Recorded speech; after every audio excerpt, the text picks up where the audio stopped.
Ofir Dayan, shalom. Shalom. Researcher at INSS, the Institute for National Security Studies. I understand that you were in reserves during the war, during the first months of the war, as an IDF spokesperson. Tell us about the mission.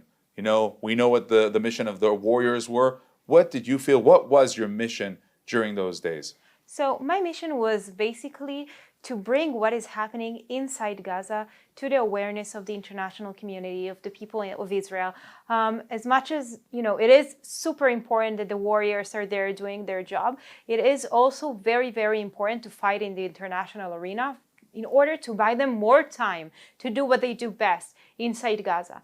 Because every time we publish a picture or a video showing what is happening on the ground, showing how, schools are being used as rocket launcher sites, as hospitals are being used to store missiles, this buys us more time to go into those places and make sure we eliminate all those weapons. And I understand that during this war, even the combat soldiers, the warriors, the officers, they understood this and they helped you from inside. Indeed. Look, I was very surprised. I was also a spokesperson during Operation Protective Edge.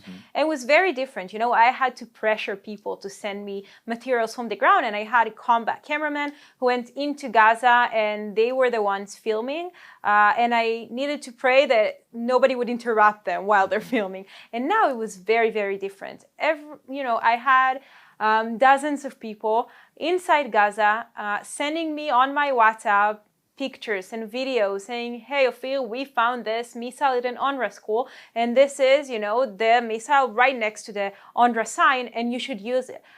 So in addition to the people I had on the ground taking pictures professionally, I had also an army of volunteers. They had the awareness. They understood when they were there, finding what they found, they understood that the world has to see this. And I have to say, I did not get the chance to speak to all of them before they went into Gaza. So people did it naturally. It wasn't because I asked them to. Their commanders might ask them, once or twice because I asked their commanders to ask, but they didn't budge them about that. They didn't repeatedly ask them to send pictures, and yet they did it. And I must say, they did it in a very impressive way. They didn't just stage weaponry and took pictures of it. They really showed me what they experienced. They took the picture. They took a video of them walking around the school showing where they found the weapon. They understood that the world has to see this. They understood the world has to see this. Now, we're familiar with your activity. How many years were you out for? 5. You learned where? You studied at in Columbia University. Now, you were there telling us a story to us, to ARUTZ SHEVA, to whoever was able to listen, whoever had the will to listen and to explain that there was a serious problem of anti-Semitism, of violence even in the campuses. And now everyone understands this and everyone has been awakened. But you've been shouting this out for years. Look, I think the most surprising thing about what's happening now is that we're surprised. My friends and I was not there alone. We repeatedly told people that there is a real issue happening on college campuses. I arrived at Columbia University in 2017. It was already very problematic. Today I saw on the news that an Israeli passenger on a plane was shouted at by a family that she kills babies. This is something that happened to me in 2017 in my first semester at Columbia, when a student heard me speaking in Hebrew on the phone and shouted at me that I'm a baby killer. And I take it upon myself that I think we didn't do a good enough job in explaining the real issue that we have on college campuses. But now that everyone's aware, I think it's very, very important that we don't miss the next stage, because these people are not going to be, forever young. They are going to grow up and they are going to hold very serious positions in the business community, in politics. Barack Obama was a student, an undergraduate student at Columbia, and even mere thought of someone who went to school with me at Columbia, who supports Hamas becoming the president of the United States, this is terrifying. It means a lot for our ability to wage war. It means a lot about how the United States will support us financially in terms of military assistance, in terms of, public support in the international stage, and we need to make sure that we address this issue now. And you're saying that the state of Israel, the official state of Israel, has to come into this battle, this struggle. Following October 7th, we saw the Israeli, people from Israel just glorious acts of, volunteering, of doing hasbara, of doing all those things. But in the end of the day, there are things that they can't do. They can and they should, stage protests. They should talk to people. They should wage online campaigns. That's all things that regular people should do. But in the end of the day, there are things that regular people can't do. It's just not in their power, even if they really want to. For example, all the Qatari and other Gulf states money being funneled into American universities in order to educate students, Western students, against Israel. This is something Israel as a state should address.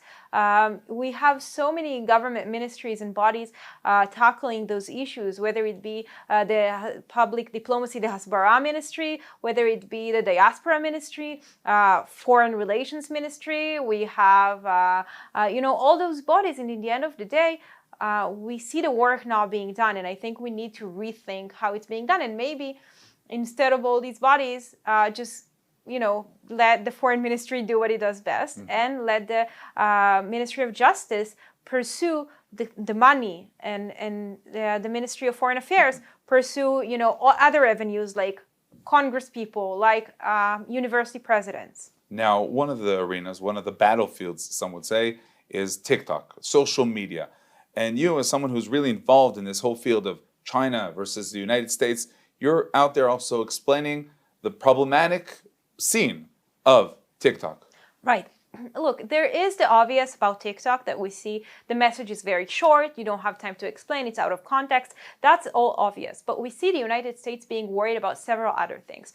In addition to, all the other regular concerns when it comes to social media, of child protection online, TikTok has a different issue. TikTok is also a privacy concern because it must, according to Chinese law, hand all information it has if it's being asked to the Chinese government. But also Israel has to take notice of another challenge that is unique to Israel. TikTok became a hotbed for anti-Israel activism.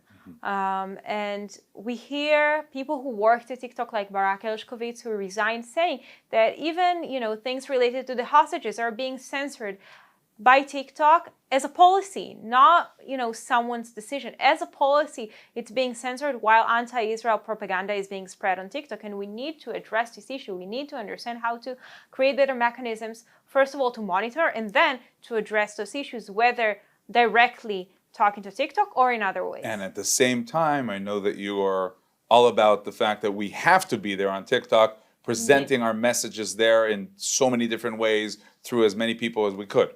The fact that it's biased doesn't mean that we can allow ourselves not to be there. Sometimes we disagree with the United States, but in the end of the day, it is the most influential country on earth, and we need to be there and influence and make our voice heard even when we disagree. TikTok obviously is not as well-wishing for Israel as the United States. It's a whole different arena, but we must be there because the young people are there. Okay, Ofir Dayan, INSS, thank you very much for joining us. Thank you very much. It's a pleasure. Still